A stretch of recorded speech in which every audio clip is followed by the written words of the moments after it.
Before we wrap up our last few episodes, we wanted to delve a little more deeply into some of the mental health themes in this series. From Coco's inpatient care in Germany to typical care for mental health patients, and even a little speculation about what might actually be going on with Coco. Dr. Shahom Das is a forensic psychiatrist, known online as a psych for sore minds. He says that he uses his platform to, quote, explore the crossroads between mental illness and the criminal justice system. He's also based in England, so he can give us an insight into the international aspects of Coco's story.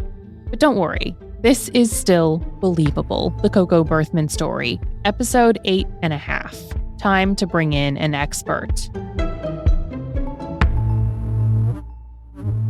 Should I call you Shahom? Should I call you Dr. Das? Should I call you Psych for Sore Minds? Call me Shahom. Shahom. Okay. Well, thank you for reviewing all of this material for us. We know it's a lot. It's a lot for us, and we've been doing it for 10 months. So I know asking you to review this volume of material in a couple of weeks is a big ask, and I really appreciate it. No problem. It's a very interesting case. Even though there is a lot of material, there's also patterns that I can see about Coco's interactions and her behavior as well. Can you, from the top, just give us like a 30,000-foot review? Like, what do you see here? So I think the one thing that stands out more than any other character trait or pattern is manipulation. So I think Coco is very adept at manipulating different people in different circumstances in different ways. So a lot of that is about individuals where she gains sympathy and empathy from them. So she will make up a story on the spot that will draw people in. And it's sometimes about being sexually abused. Sometimes it's historical. Sometimes it's something that's happened to her very recently. But regardless of what the context is, the intention, the point of it is, I need you to show me sympathy. And such intense sympathy, such an extreme kind of story that people are not going to question it, because you don't typically question the survivor of sexual abuse. I mean, you talk about manipulation. Do you think she knows the difference between right and wrong? Yeah, absolutely. Absolutely. And the reason I think that is because, well, first of all, there's no psychiatric reason why she should not understand that she's lying if she says something that's clearly untrue. There's a difference between slightly fabricating or putting a twist on the truth and coming out with outright lies. So that's one thing. I've heard of people who believe their own lies. Do you think that's the case?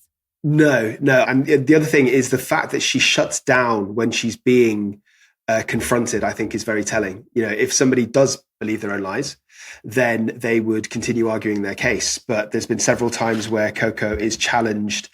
So one that jumps out to me is when Becky confronted Coco, she just left the house. It was the whole card of lies came crashing down. So it's easier for her to walk away than it is to actually confront the truth. So to me, that absolutely indicates somebody that knows that what she's doing wrong and that doesn't believe her lies. And so what? She just doesn't care? Well, there is a subtle but important difference between somebody believing their own lies and believing their own hype, right? So I think that she knows deep down that what she's saying is untrue, but what it gives her, she's still emotionally invested in. So it gives her an identity. She's not really anybody of significance. She's certainly not a celebrity without this massive backstory. So I think it gave her a sense of purpose and a sense of identity. She is like an activist now. She's somebody that people want to talk to. She's somebody that, gets to meet Chris Hansen, that gets to go on these podcasts, that gets to go on these award shows. So I think that's what it's about. It's relatively straightforward, really. I don't think there's any sort of psychological self-deception going on. I think it's just she likes the attention. That's what I think. We just had a lengthy discussion, Karen and I, about what the goal was. When we started this project, we thought it was fame. And then we thought it was love for a while, like a replacement mother. And Karen kind of ended on she enjoys the manipulation. She enjoys watching people suffer. Did you see that? I think I wouldn't say that she necessarily enjoys watching people suffer. I think she's kind of indifferent to whether people suffer or not. So it's almost like she doesn't care if she hurts other people or if she leads, either hurts them reputationally or pulls out all of the sympathy and empathy from them, and then changes their mind or changes the story or walks away from the situation. But I don't think she's doing it because she gains some sort of perverse pleasure from that. I think she's so narcissistic and so egotistical that just the possibility of being well known, being famous, being respected, being invited to speak on these platforms, I think that is her main drive. When we talk about the admissions of guilt, Karen has this theory that even those are lies. That let's say I got to sit down with her, which probably will not happen, but we're going to try, right? We're going to try to talk to her. And Karen was like, yeah, journalistically, we have to ask. And of course, it would be interesting audio. But is she ever going to tell anyone the truth? And Karen's thought was no. There's nothing I could say or do or ask her that would get her to be honest with us. What do you think?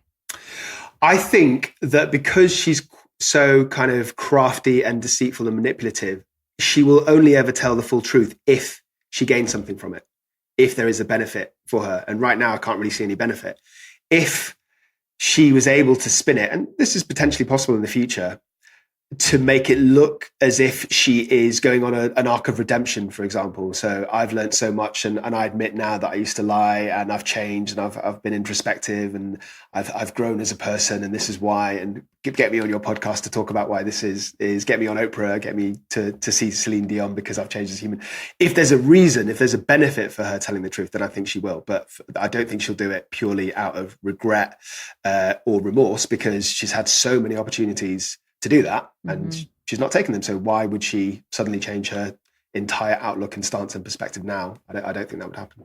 So if I sat down with her and I asked her a question, you think she would tell me what I want to hear? Yes. Yeah, I do. Obviously, she knows that she's been caught out telling many lies, and she would probably know that a lot of her lies for the very fact that you've been investigating it so assiduously for such a long period of time. So I imagine that if you were talking to her, I imagine that she'd be doing this instant kind of calculation in her head of what she can admit to you, what she has to admit to you versus what she can get away with, I think. Yeah. And I think she's quite good at that, actually. I think she's probably more able to do that than the average person. Okay, let's go to the root of her behavior. Obviously, we can't definitively say one thing or another, but do you feel this is born of a circumstance, born of something that happened, or is it biological? So you're asking nature versus nurture, right? Is it her intrinsic kind of character traits or the experiences she's had? I think the answer to this question for the vast majority of situations is it's both. It's nature and nurture. So I think her natural characteristics are somebody who lacks empathy, impulsiveness, I suppose a lack of fear, or maybe not a lack of fear, but at least a lack of caring about the consequences of their actions. So in life, there are people who are, anxious, neurotic, who care a lot about what people think of them, but also the consequences of what they do and of hurting people. And there are people like Coco, I think, who don't really care about that. They don't plan ahead for the future. They only really care about what's benefiting them in the moment. But in terms of her traumatic childhood, tell me if I'm correct. In terms of what we know to be true, her parents divorced when she was 4, right? 3, apologies. Her father was an alcoholic. We know that is correct. She moved around a reasonable amount at the age of sort of 11 or 12. She was deliberately self-harming by the age of 12. So there is something there. I don't think she's had a completely normal and stable background by any means. There is some kind of trauma. I know she was a little bit alienated by some of her peers at school, and I think that can have a profound effect on people. Sometimes it's not even being overtly or physically beaten up or bullied by children, but if you feel othered, if you feel that you're strange or you're living on the margins of society, then that can really cause insecurity in the average person.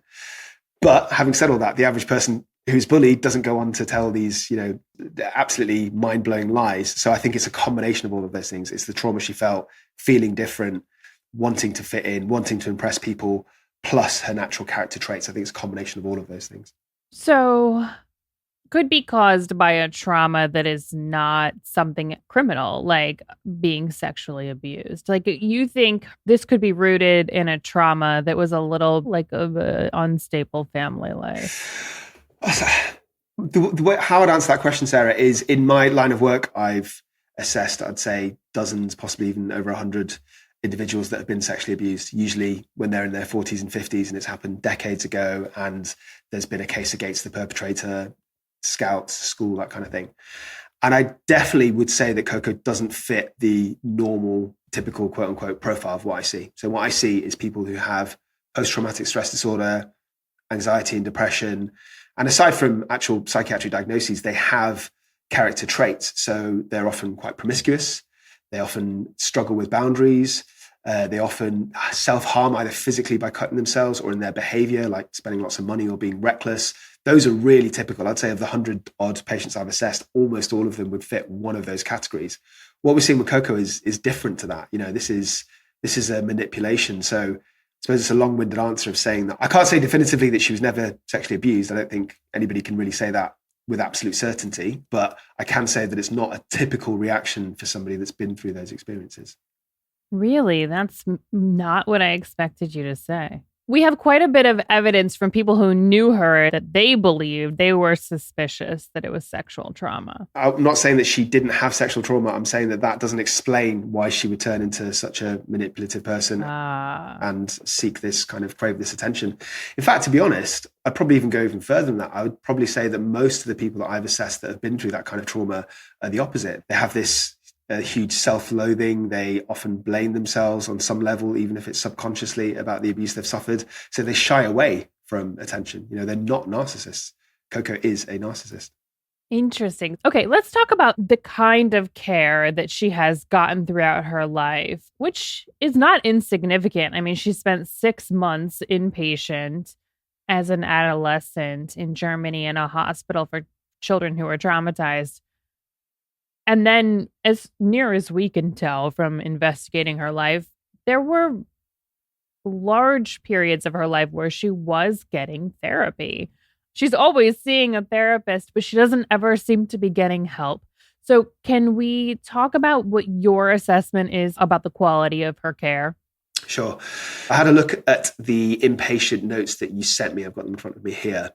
So when we look at the handwritten documents from her time, which I believe was in 2009 when she was an inpatient, they said that there was a reaction to severe stress and an adjustment disorder. So that is basically what it sounds like. An adjustment disorder is when somebody has a situation and it's not yet necessarily developed into something like an anxiety or depression, but they're struggling with that social situation. So it can be somebody being relentlessly bullied. It could be somebody that's, grieving from a fatal car accident, lost family members. It could be somebody that's experiencing domestic violence. It's just something that's very, very traumatic, and that person is adjusting to that, and they have psychological symptoms, but it's not yet a mental illness. This is Believable, the Coco Berthmann story. Hey everybody, the fall season is already in full swing. And you might be like me, looking for some wholesome, convenient meals for these really jam-packed days as we get back into our schedules. I'm using Factor, America's #1 ready-to-eat meal kit, to help me and my family fuel up fast with chef-prepared, dietitian-approved, ready-to-eat meals delivered straight to my door. With back to school especially, I'm just too busy to cook this fall. But you're probably like me, you still want to make sure you're eating well. With Factor, skip the extra trip to the grocery store and the chopping, the prepping, the cleaning up too, and still get the flavor and nutritional quality that you need. Factor's fresh and never frozen meals are ready to eat in just 2 minutes. So all you have to do is heat and enjoy and then get back to crushing your goals. And if you're too busy running around during the day to think about lunch, keep your energy up with Lunch to Go, effortless, wholesome meals like grain bowls and salad toppers that are ready to eat when you're on the go, no microwave needed. Or for an easy wellness boost, try refreshing beverage options like cold-pressed juices. Those are my favorites, along with the shakes and the smoothies. My kids love those too. This September, get Factor and enjoy eating well without the hassle. Simply choose your meals and enjoy fresh, flavor-packed meals delivered to your door, ready in just 2 minutes. No prep, no mess. Head to factormeals.com/believable50 and use code believable50 to get 50% off. That's code believable50 at factormeals.com/believable50 to get 50% off. Can I give you two examples that I'm pulling from what we know about her life? One Sure. is that her mom said when they moved to the south of Germany, to Stuttgart from Hanover and then north, Yeah. that it was when everything started, that she didn't feel that she fit in. So that seems like it could be a possibility. Yeah. I suppose from my experience in my career, adjustment disorders tend to be something that's very traumatic. Just going into a different environment, like moving house or having to come to get used to a stepfather or your mother's new boyfriend, that in itself, I don't think would be enough of a emotional trauma for most people to become an adjustment disorder. What if that new boyfriend is abusing you? Yeah, then absolutely. Yeah. Okay. My understanding is that she first self-harmed at the age of about, I think it was 12, and then people don't self-harm for no reason. So something is happening. It is one of two things, I think. It's either a genuine external expression of some kind of internal distress. So that could actually be explained by having experienced sexual abuse, or it is attention seeking. I would never say that for a 12 or 14-year-old girl that's presenting with self-harming, but if it is the beginning of a pattern that you see that comes out more in her adulthood, then we could have something there. I suppose another very real possibility is that he might not have been abusive in the way that Coco claimed, but he still could have been lecherous, So it could be that she wasn't, she didn't suffer the sexual abuse that she claimed, but she still felt an air of discomfort, and she still felt that she was being, sexualized in his mind rather than by his actions. That's very feasible, isn't it? Yes, it is. And I know you don't want to quote from the documentation, but in terms of what the areas that they examined and the therapy that they offered, it all seems pretty standard to me. This is what I would expect from an inpatient admission, at least in the UK. Not immediately after, but not a long time after. We believe she ended up living with her therapist. We've talked to a professional in Germany who explained the ethical problems with that, but from a 30,000 foot view, could that make things worse? Even though it seems like you're in a situation where you're all the time with someone who's really knowledgeable about giving you help. But I mean, could that actually make things worse for her? Yeah. And this person apparently helped her escape. Apparently. Helped her escape, what her situation beforehand, as in her family home. So she was in Stuttgart, and what's been told to us is that she helped her plan her escape, run away back to Hanover, where she had grown up, and that's where she went into the institution where she was in inpatient care. Categorically, I can say that it's 100% inappropriate for a therapist to rescue a patient, from a home without having police involvement, and even more so to live with that individual. It completely indicates a lack of boundaries. And that person's vulnerable, even if she's 18 years old, she is technically an adult, but in many people's eyes, she's still a child. She's a vulnerable child who clearly has emotional issues, has self-harm in the past. If this is true, then there's no version of that that's not completely incompetent, in my view. And it's dangerous as well, because you put yourself in a situation where somebody can accuse you of being sexually manipulative. And so do we know if Caroline was in a sexual relationship with Coco? Is that just what she's alleging? I mean, we don't know anything for sure, but no, we've seen that she's made that allegation. We've also seen her take it back, retract it. Okay. Well, look, even if it's not true, and from what it sounds like on balance, it probably isn't true, she's retracting it, it's still really inappropriate, because you're putting yourself in a situation where you can be accused of these kind of things. I've worked in psychiatry exclusively since 2007. So in all those years, I've never once heard of one situation where a therapist has lived with one of their patients. It's even a bit of a gray area for them to be friends outside of therapy, because there needs to be boundaries. What if the therapy has ended? If the therapy has ended, and I suppose if Coco was 18, then I still think it's very poor practice, but I don't think you're doing anything professionally damaging. One of the times that I went to Germany, I was able to meet with someone who was trained to deal with children who are going through difficulties. And this person flagged Coco, and she said it wasn't because of any specific allegation that Coco made, which is very different from the Coco that we know now, because the Coco we know now is very detailed and specific about her allegations. But back then, when she was in her early teens, preteen years. It was just her behavior that made this person suspicious of what was going on in her life. And Karen and I have had a talk about like what if she was lying during that time, what that would mean. It would mean that at 12, 13, 14 years old, she knew to behave a certain way in order to get people to believe that there might have been sexual abuse happening, which is different than just saying it, which could be more believable as a lie, but like to know to behave that way. I wonder what you think about that.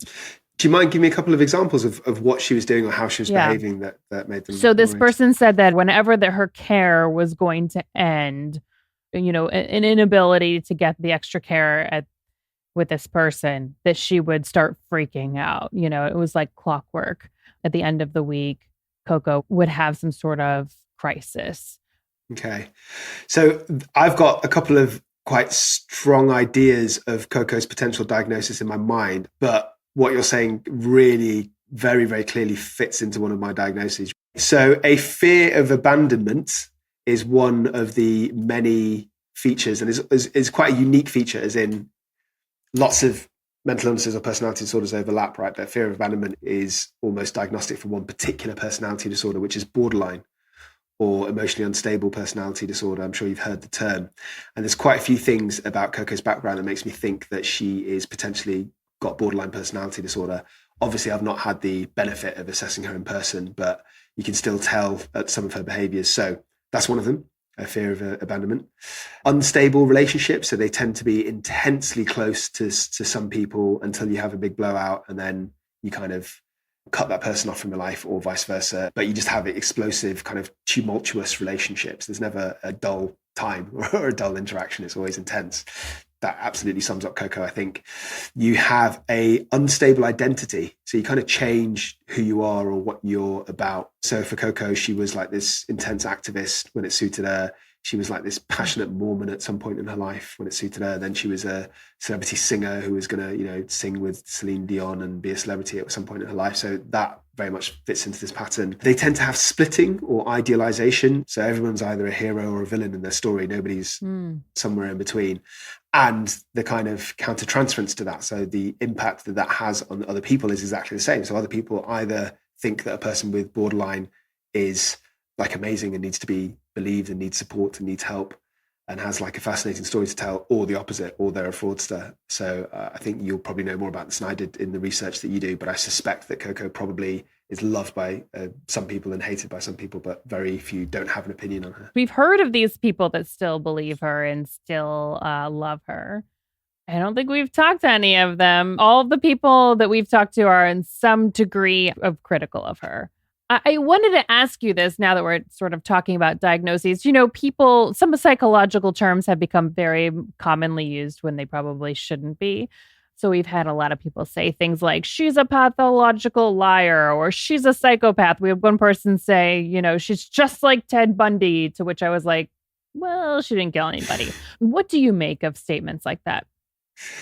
I don't think she's a pathological liar. The reason being is because there is a reason, there is a benefit, there's a purpose for almost all of her lies. Sometimes it's just for sympathy. Sometimes it's just kind of to emotionally draw people in and exploit them and get them like buried in her drama so that they can't leave, which goes back to a fear of abandonment. And sometimes it's even more simpler than that. It's because she wants to be invited to these fundraisers that we've talked about. And she wants to meet Chris Hansen and you know, be on these TV shows and on these podcasts.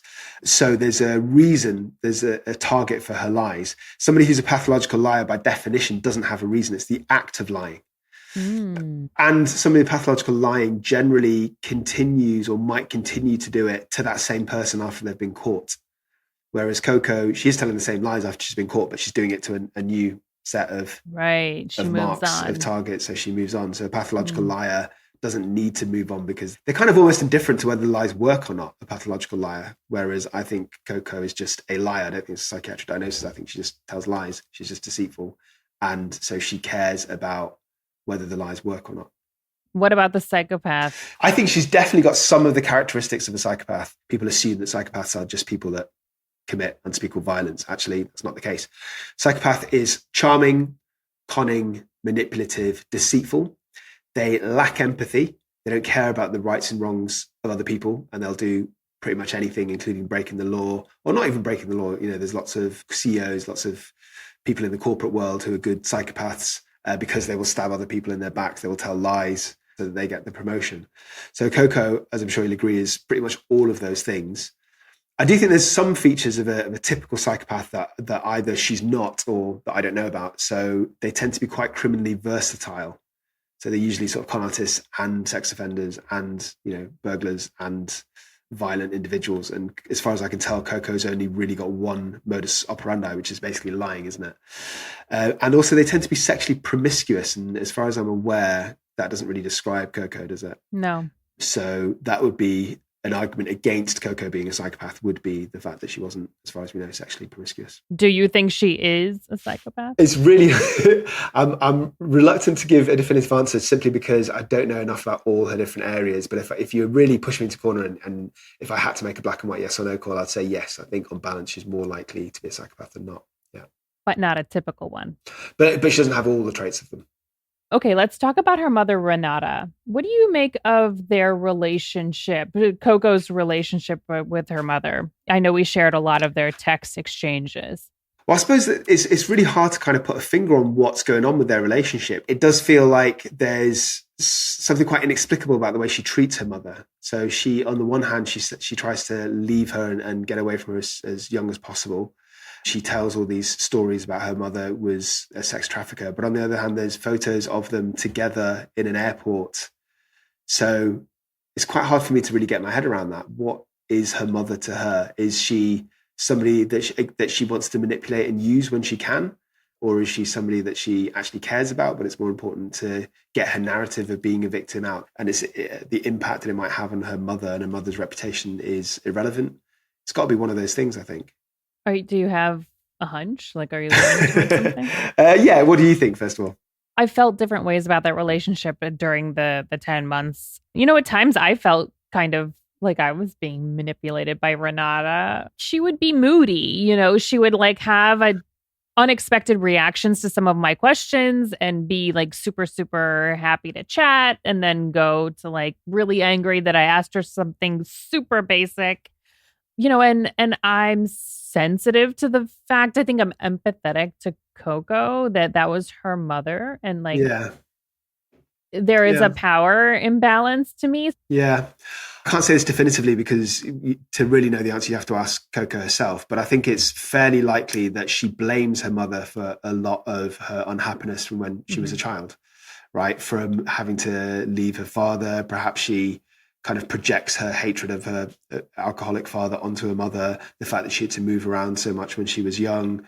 Maybe she feels a slight bitterness that her mother chose a partner. I wouldn't say she chose her over Coco because Coco's still living there, but Coco clearly didn't like this person, didn't get on with them, but her mother sided with or made the decision to stay with Gregor. And in Coco's mind, that might have been her siding with or choosing him over her.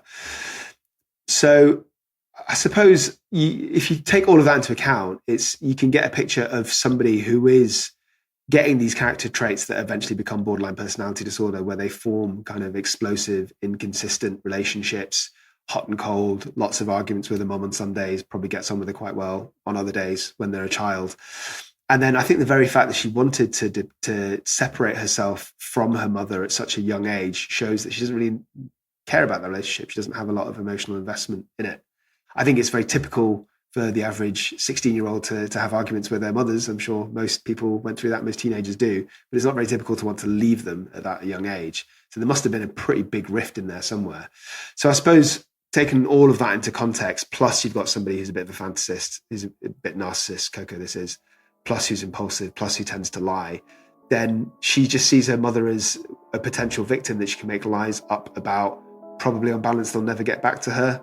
Because her mother's probably not going to be watching these American kind of TV shows and podcasts. And if they do get back to her, if you have a very keen journalist who's making a podcast, then, screw it. It doesn't matter. I don't really care. She's just part of the collateral damage. This is Believable, the Coco Berthmann story. Let's take a break from the Coco verse for a second. I think I told you a couple of weeks ago that my husband and I were double paying for our subscriptions, which obviously I really hated. But that's also why I'm so happy that we found out about Rocket Money. This blew my mind when I found it out, but did you know that over 80% of people have subscriptions that they have forgotten about? Seriously, think about how many free trials you've subscribed to that you've probably never canceled. In fact, I just signed up for 2 this week. I know I'm going to forget about them. That's why I'm such a big fan of Rocket Money. Rocket Money is a personal finance app that finds and cancels your unwanted subscriptions. It monitors your spending and helps you lower your bills all in one place. Most people think they're spending $80 on their subscriptions, when in reality, the number is closer to $200.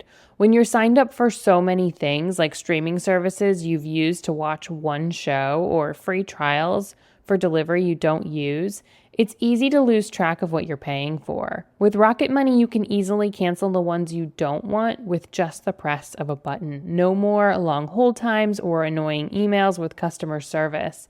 Rocket Money does all the work for you. Rocket Money can even negotiate to lower bills for you by up to 20%. All you have to do is take a picture of your bill and Rocket Money takes care of the rest. Stop wasting money on things you don't use. Cancel your unwanted subscriptions and manage your money the easy way by going to rocketmoney.com/believable. That's rocketmoney.com/believable. rocketmoney.com/believable. One of the things that Coco says that kind of did ring true to me was that her mother always made things about her. She says this in the context of one of her suicide attempts, that when she woke up in the hospital, the first thing the doctor said was why are you doing this to your mom? And we saw, I think, a glimpse of that. We would ask Renata a question about something in Coco's life, and she would take it very offensively, as if we were being critical of her parenting skills. Now, I'm also sympathetic to the fact that it's very hard to publicly talk about some horrible part of your life, your daughter accusing you of terrible crimes and, possibly never talking to you again, tearing your family apart. So it's not easy for her to talk about this publicly. But I was some of these questions were pretty straightforward, and it was interesting to see her kind of take them very personally. Yeah. So a couple of things jump out to me when you said that. I'm just writing some stuff down. First of all, it sounds like Renata's probably quite sensitive, possibly even paranoid. So she's interpreting things that are neutral that you're saying as criticisms for her.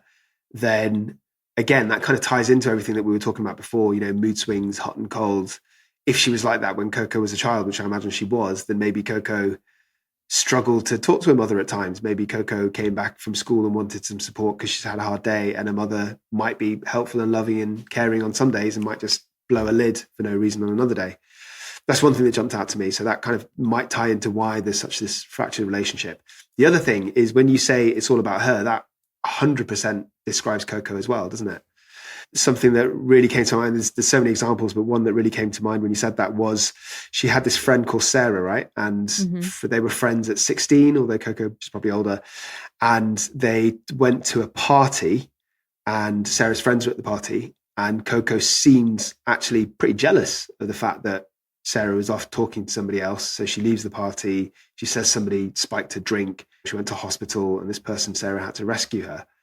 So, I mean, that is such a classic example of turning everything about her, doesn't it? She needs to be the center of attention. She needs sympathy. She doesn't want to be in a social situation where a friend's talking to another friend.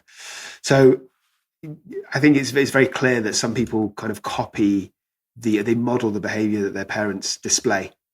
So if that is what your experience was like speaking to Renata, then that kind of ties into the experience of most of the people that have met Coco as well. Do you think both things could be true? Could it be true that her mother wasn't a great mother, that her childhood home wasn't a great place to be, but also that she is lying about everything she says, even the early stories about Gregor? Could it also be true that she's lying about what her mother and what her mother's boyfriend did? Yeah, absolutely. Absolutely, it could be true. And not, I'll take it a step further. Not only might it be true, but they could be connected.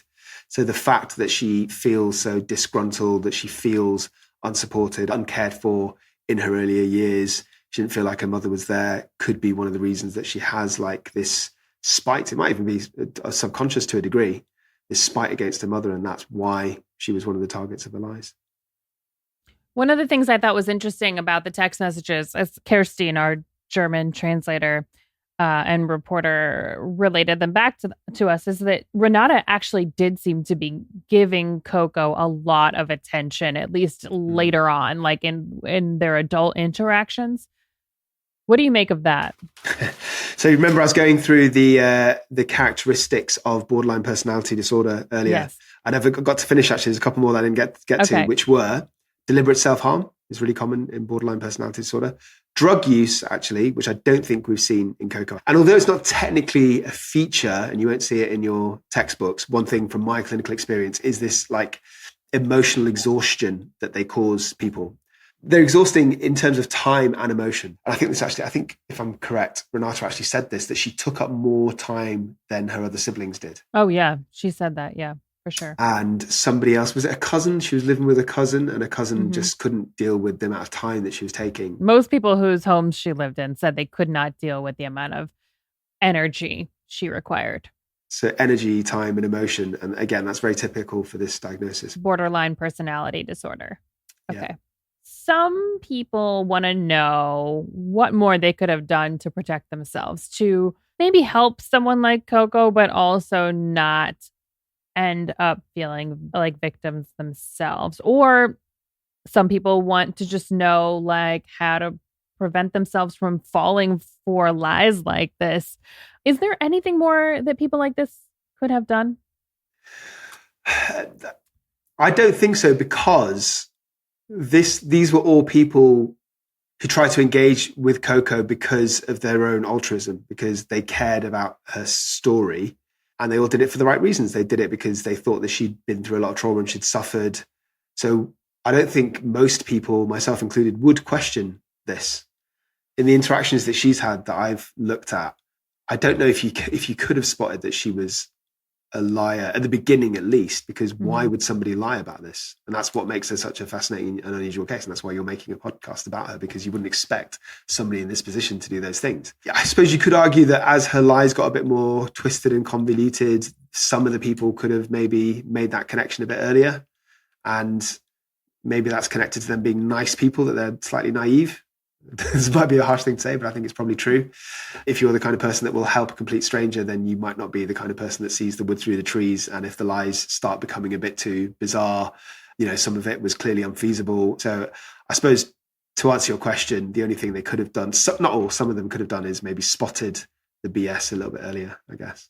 Why do you think she treated some people very differently than she treated others? We saw that some people kind of, I don't want to say got off easy, but like, didn't encounter the Coco who could be very mean, who could be very, very vengeful and just nasty. One person called her like a sad puppy. That was their experience, but many other people did not encounter a sad puppy. They encountered a really mean dog. I think this ties into what I think is her diagnosis. So I mentioned before, people with borderline personality disorder, they have something called splitting. So they either really like some people or they dislike other people, and they very rarely find people to be in the middle of those extremes. So I think that's part of it. I think the other part is that because she was so manipulative, she decided who she could squeeze something from. So if you're somebody that she wanted something from, then she's got a reason to stay with you and to continue trying to, suck or absorb sympathy from you. If you're somebody that she doesn't really care about, so, you're not somebody that can help her get her goals of becoming this kind of famous activist in the future, then she's probably going to get bored with you and leave you alone. That's more psychopathy, I would say, than borderline personality disorder, but it certainly shows her manipulation. I suppose another thing would be she doesn't like being challenged, even though at times she's scared of confrontation, which is why she leaves situations. You're just kind of doubting her, then that is going to, especially with somebody with such a fragile ego and somebody so narcissistic, that's going to really annoy her. It's going to piss her off. So she's going to push back, and she's going to attack you and attack your credibility. And I suppose finally, it's also probably just her mood. I think she's got a very changeable mood, which again is another typical feature of borderline personality disorder. So it depends kind of on what day that you met her. She might be in a abrasive, argumentative mood one day and might be in a fairly pleasant mood another day. Could it be, instead of days, could it be like 1 month that she might be in a more pleasant mood and another month that she's not? Yeah, absolutely. And again, it could be tied to a degree to her modeling her mother as well, because we know that her mother seemed to have kind of mood swings. Is the way she's treating people considered a form of abuse? Yeah, absolutely. It is emotional abuse. So anything where you intentionally lead somebody on to believe something or hurt their feelings or are indifferent to their feelings is a type of emotional abuse. And lying to somebody, especially about things so serious and getting them so emotionally invested, not just invested in her as a victim, but I can't remember who it was now, who she told somebody that they would be meeting Celine Dion themselves. Who was that? That was Emily. Emily, that's right. She said that to Emily. She told Becky that they'd be meeting the prophet within the Mormon church itself. All these things will raise your hopes, and then to have them dashed. So I think all of it is emotional abuse. Yeah. Yeah. One story that we actually is on the cutting room floor, but it happened to Becky. She was wearing this necklace that she says was her dead sister Anna's necklace. Of course, we don't think Anna existed, but Becky believed it. And they go for an ATV ride one Saturday, and she comes home and she's all upset that she lost Anna's necklace. And Becky's family goes out and they get metal detectors. They spend the whole weekend looking for Anna's necklace, and they don't find it. Of course, they don't find it, right? Because you know the end of the story. A couple of days later, Coco miraculously finds the necklace in the driveway. And the whole thing was like, I don't know. Was it just to watch them? Like to see how far they would go for her? Like what lengths they would go to do something for her? Like what would be the point of telling that lie? I mean, firstly, that is barn door emotional abuse. I suppose my answer to that would be the same point as telling all of, or most of her lies, maybe not all of them, but most of her lies, the same reason that she told Becky that within the first week of moving in, that her mother died and then her brother died, just to gain sympathy. It's to make people not forget about her. So she wants to be the center of attention. She wants people to pity her, wants people to listen to a story. And maybe it's almost like a drug for her. So when she goes for a few days without this kind of sympathy, she starts withdrawing because she wants this feeling. So she just makes up another lie. Some people, Becky included, when they would catch her in little lies, they would say like, or even big lies, they would say, well, I get it, but she's a victim. She's been traumatized. And the lies are a symptom of her trauma. Yeah. I mean, again, it's like I was saying before, from my experience of assessing people who've been sexually abused, it's not a symptom of trauma. I'm not saying that, nobody that's ever been through trauma lies. I'm not saying that, but it's not a sort of a typical explicable psychiatric or psychological outlet.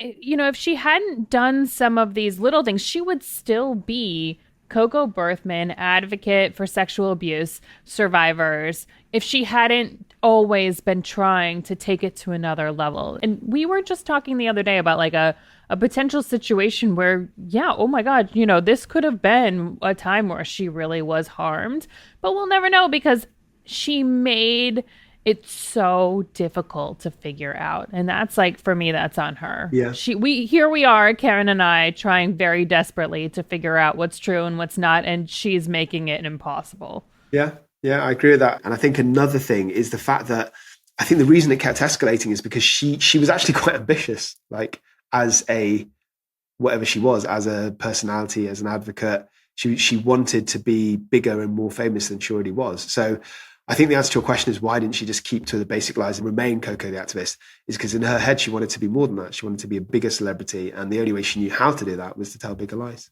She wanted to be a singer. She wanted to be on stage with Celine. I mean, well, why not, when she started to get the pushback, why not pull it in, reel it in a little bit? Overconfidence, I think. Yeah, it's the same reason why, massive con artists who have like financial services or banks or the police or the FBI looking into them continue doing what they're doing because they think they're smart enough to get away with it. Oh, yeah. Can I ask a question before we wrap, though? Sure. We've made a lot about the fact that a lot of her, for lack of a better term, victims were mothers. And she seemed to be seeking some sort of motherly love. And then I was like, is she even capable of feeling motherly love? I'm not sure she would recognize it if she saw it. Do you think that that is part of what's happening here, or are these mothers just good marks because they are trusting and believing? It's a good question. I don't think it's that intentional. I think she'd probably want the sympathy and empathy of anybody that was in a position to give it. What she wants is more about as much attention as possible, so I don't think she'd be picky for who that attention comes from. So I don't think she cares whether it's male, female of a certain age or not. I think the fact that most of them are sort of mothers or mothering says more about their personalities and them feeling the sympathy and empathy for Coco and wanting to help her rather than her targeting those specific people would be my best guess. Much like our other 50-some interviews, Dr. Shahom Das and I could have kept talking about this for hours. His fascination with Coco's story and mental health journey reminded me of how we felt first digging into this research. But there's still a lot that we did not tell you in this conversation because we are going to reveal those things in our final 2 episodes. When she said she had cancer, nothing made sense. It was almost like a TV show by that point. I said, if Coco Berthmann does not die from cancer, she's a fucking liar. I just said, somehow we've got to alert authorities. I'm calling the police. I mean, what else do you do? That's next on Believable, the Coco Berthmann story.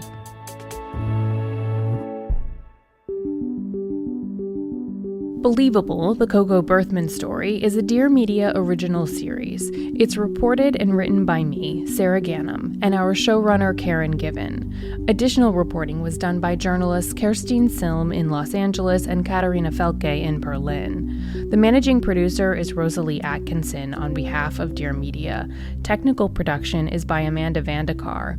Original music was composed by Pete Redman. Mixing and mastering, editing, and sound design is done by Karen Given. Story editing is by Nadia Hamdan. Fact-checking by Jennifer Corin. A special thanks to Asil Kibbe. Consulting producers are Simpatico Media and Infinity Rising.